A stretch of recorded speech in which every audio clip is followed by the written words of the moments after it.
welcome to Crash Course 1100 for Microsoft PowerPoint Accessibility. In this video, as the title says, I'm going to show you how to make your PowerPoints accessible within Microsoft PowerPoint, show you how to add animations, go over the basic overviews of how to use Microsoft PowerPoint, as well as tricks on features that you did not know that Microsoft had, or just as a refresher for you.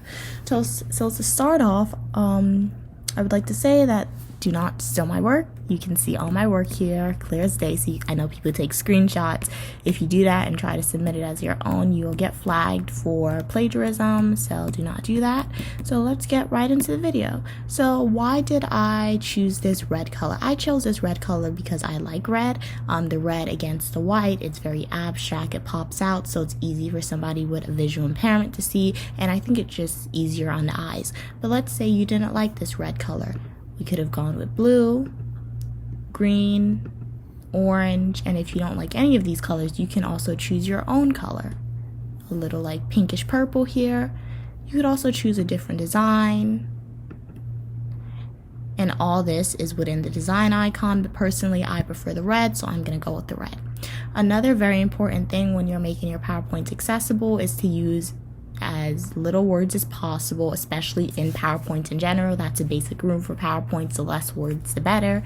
And bullet points are also very important, because if somebody is using an application to read the text to them, bullet points will specify that this is separate. And just following along with that accessibility, keeping in mind I'm still using the bright colors, as few words as possible, and bullet points. So this is just repetition on my other pages.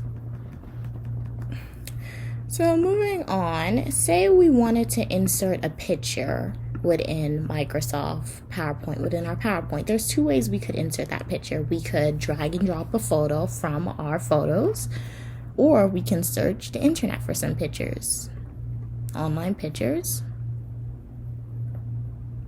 Say we want an airplane. We could just insert that airplane. And one thing I really like when I use the images from PowerPoint, they already give us the source, so that is not something we have to find and edit online. So that's how you add pictures. If you would like to add a chart into your PowerPoint,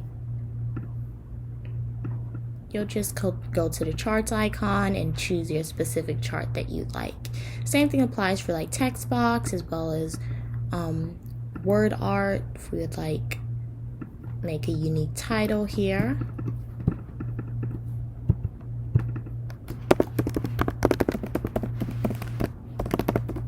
This can also be arranged here. Make it a little abstract. So moving on to something more interesting, transitions. I started using PowerPoint since I was in elementary school, but I mostly used it through middle school and high school.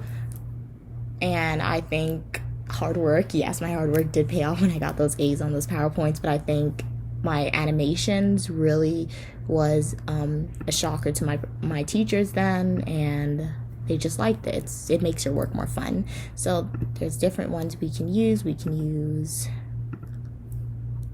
fly-in icon, and it gives you a preview as well once you add it. Overview.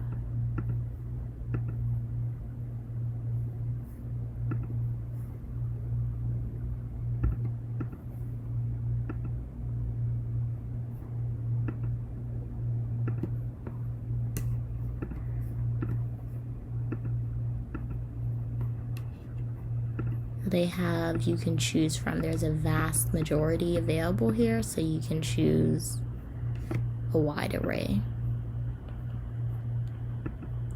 And then slideshow. Within slideshow, everyone knows slideshows to see how your work will present to others, or if you're having a presentation, it just takes up the full screen.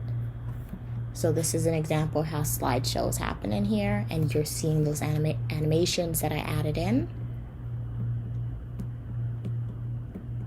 So it just makes your work more fun, more presentable, and more interactive as well.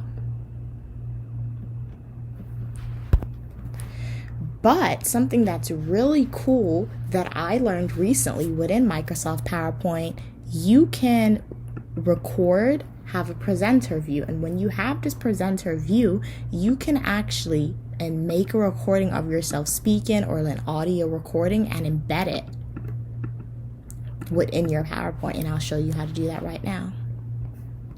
So we could say record slideshow.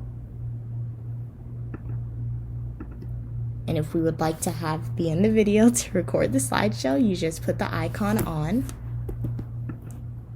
Or you could just have your audio because the mic is on here.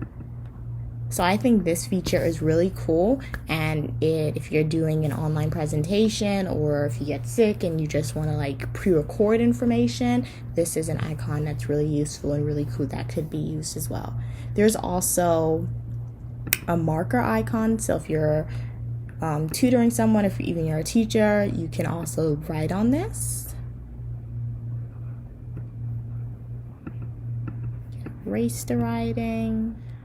Something else that's really useful, again, with that accessibility and making your work accessible for all users, something that I really like is to check accessibility. So we can check the accessibility. So to do that, go to review and just click check accessibility. And they said there's nothing wrong with my presentation, my PowerPoint, so that's pretty good.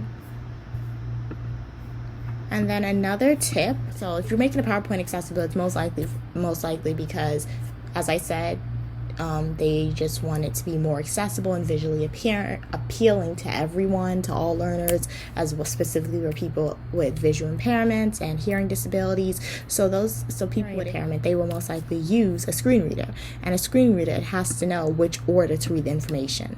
So you don't want them reading like the body first and then the title, because that's confusing. So when you're making work accessible within the PowerPoint, you're gonna go to review, check accessibility, and then you'll go to selection panel or selection plane right here. And then you see how titles on the bottom and content is second, is on top. That is correct. We do not want to put it in order, because then if we put it in order, it's gonna read our work first, our body first, and then our title. We want to have it with the title on the bottom. So I hope that helped you. This is a brief overview of PowerPoint accessibility, how to make your work accessibility, as well as some tips and tricks on how to add that video in there and make your work more fun.